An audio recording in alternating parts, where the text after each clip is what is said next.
Cinema বানানোর বিষয় মাথায় কিভাবে এলো? হুম, এটা আসলে অনেক লম্বা কাহিনী। এত সংক্ষিপ্ত সময়ে এটা বলা কোনোভাবেই সম্ভব না। তো এটা আসলে আমি যখন সহকারী পরিচালক হিসাবে কাজে ইনভলভ হই, আসলে তখন থেকে না, এটা তার আরো বহুদিন আগে থেকে আসে। তো আমি কাজ করা শুরু করি এবং আপনাদের দোয়ায় তো ইনশাল্লাহ সিনেমার ঘোষণা দিলাম, রঙ্গনা। আরো বিস্তারিত ইনশাল্লাহ বাসখালী আসলে আমি জানাবো। দোয়া করবেন সবাই। আজকের এই জায়গাতে আসতে আপনার কি কি সংগ্রাম করতে হয়েছে? সংগ্রাম তো আসলে অনেক করতে হয়েছে, যেটা আসলে মানে বলে বোঝানো যাবে না, আর শেষও করা যাবে না আজকে এই সংক্ষিপ্ত সময়ে। তো আমি ওইটা ভুলে যেতে চাই, আসলে এটা একটা যুদ্ধ বলতে গেলে। যুদ্ধ করে আজকে এই অবস্থানে। তো এখন সবার দোয়া চাই, এবং সফলভাবে রঙ্গনা সিনেমাটা শেষ করতে চাই, এতটুকুই বলবো। শাবনূর তো একসময়ের জনপ্রিয় নায়িকা, সে কামব্যাক করেছে। আপনার সিনেমা কখনো ভেবেছেন কি এমন হবে? আসলে এটা কামব্যাক এটা বলা যাবে না। আপু খুব শক্তিশালী অভিনেত্রী, এতে কোনো সন্দেহ নেই। এবং এই সময়ের বলেন, মানে সব সময়ের জনপ্রিয় আর কি, এটাই বলা যায়। অবশ্যই আমি আশাবাদী ছিলাম। আপুর সাথে আমার প্রায় 1 বছর ধরে কথা হচ্ছিল আমার এই রঙ্গনা সিনেমাটা নিয়ে।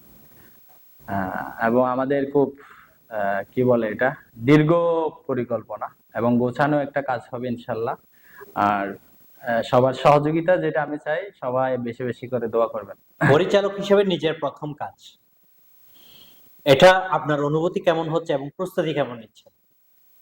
অনুভূতি আসলে বলে ভাষায় প্রকাশ করা সম্ভব না।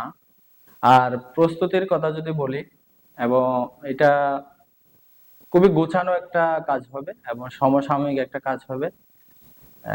সবাই পাশে থাকবেন, দোয়া রাখবেন, এতটুকুই বলবো। আসলে আমার আর কিছুই চাওয়ার নাই। মানে সর্বশেষ হচ্ছে কি, বাঁশখালী এক্সপ্রেস ও তার বাঁশখালী এক্সপ্রেসের দর্শকদের উদ্দেশ্যে কিছু একটা বলুন, এবং আসলে চট্টগ্রামবাসীর উদ্দেশ্যে কিছু বাঁশখালী বলুন। এক্সপ্রেস তো আমাদের বাঁশখালী না, তথা চট্টগ্রাম নিয়ে কাজ করতেছে। অনেক শুভকামনা। এবং যারা ভিডিওটা দেখতেছেন, আমি সব সময় যেটা বলতেছি, আমার জন্য দোয়া করবেন, রঙ্গনা টিমের জন্য দোয়া করবেন। আর কি বলবো, আমি তো আপনাদেরই সন্তান। আল্লাহ হাফেজ। আসসালামু আলাইকুম। রঙ্গনা দিয়ে ক্যামেরার সামনে দাঁড়াচ্ছেন, একটু বলতেন যদি ছোট করে সিনেমাটা কেমন, চরিত্রটি বা গল্পটা নিয়ে বলতেন যদি, এবং আপনাদের প্রস্তুতি। আমাদের প্রস্তুতি খুবই ভালো। আমরা তো অস্ট্রেলিয়া থেকে প্রস্তুতি নিচ্ছি নাকি। আর ও আমার ডিরেক্টর। ফার্স্ট ছবি।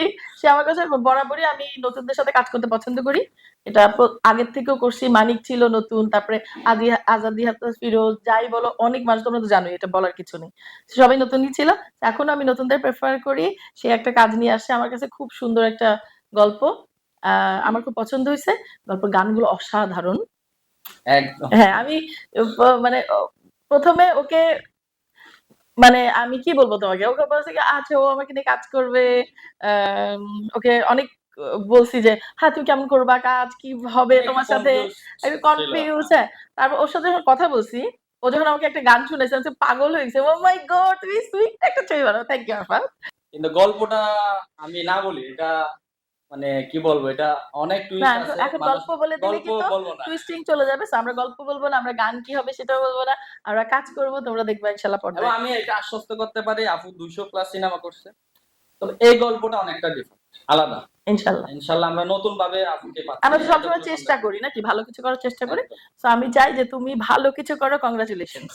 কি মানে সবার আগে তো আমাদেরটাই শুরু করতেছি ইনশাল্লাহ। না, তোমাদের সাথে আপনার তো যেহেতু প্রথম আরেকটা থেকে ছবি। কথা হয়েছে যে আমার আরো ছবি আছে, তো ইনশাল্লাহ আমি তোমাদেরটাই শুরু করব। ইনশাল্লাহ তুমি যদি, মানে আমি তো প্রিপারেশন নিয়ে আসছি কাজ করার জন্য। সো ও যদি শুরু করে, আমি ইনশাল্লাহ আমি রেডি।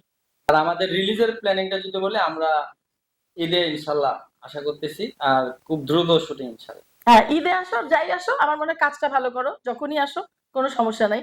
আমি আসছি, আমাকে কাজ করতে হবে, কাজ করব। এবং আমার ডিরেক্টর খুব সুন্দর একটা গল্প আমাকে শোনাইছে, আরাফাত। আর ও রঙ্গনা একটা ছবির গল্প আমাকে শোনাইছে। হিরো হিরোইনের একটা সুন্দর কেমিস্ট্রি তোমরা দেখবা। এইটাই। আর দোয়া করো যাতে কাজ করতে আসছি সুন্দরভাবে কাজটা সম্পন্ন করতে পারি। আরাফাত পরিচালিত রঙ্গনা আসিতেছে, যেটা সবাই বলে আমি বলে দিলাম। আচ্ছা, রঙ্গনাথ তো সফল বা বিজয়ী, সেক্ষেত্রে কি এবার অ্যাকশন চলতে দেখা যাবে কি? আম, এটা আসলে গল্প বলে দিলে গল্পের কোনো মজা থাকে না। গল্পটা কাজটা করি, তো দেখা যাক কি হয়, বলবো না এখন, সারপ্রাইজ। এটা দিয়ে কি জেনে যে আর একটা কাজ করতেছেন বা আরো সিনেমার প্রস্তাব এসেছে আপনার কাছে, শুরু কোনটা দিয়ে করতেছেন? তো রঙ্গনা দিয়ে শুরু হবে। আপনি প্রস্তুত নাকি এটা প্রস্তুতি নিচ্ছেন? আমি প্রস্তুতি আরো নিচ্ছি, কারণ যেহেতু সাইন হয়ে গেছে ছবি অনেক আগেই সাইন, আমি অস্ট্রেলিয়া থাকতেই সাইন করছি এই ছবি। আরাফাত পরিচালিত রঙ্গনা মুভি অস্ট্রেলিয়াতেই বসে সাইন করছি, অস্ট্রেলিয়াতে বসেই আমি সাইন করেছি। মুক্তি পাবে এটা তো আর্টিস্টরা জানে না, এটা ডিরেক্টরের ব্যাপার, সম্পূর্ণ ডিরেক্টরের হাতে কবে মুক্তি দিবে। আমাদের কাজ করার দায়িত্ব, আমরা কাজ করব। টাটা।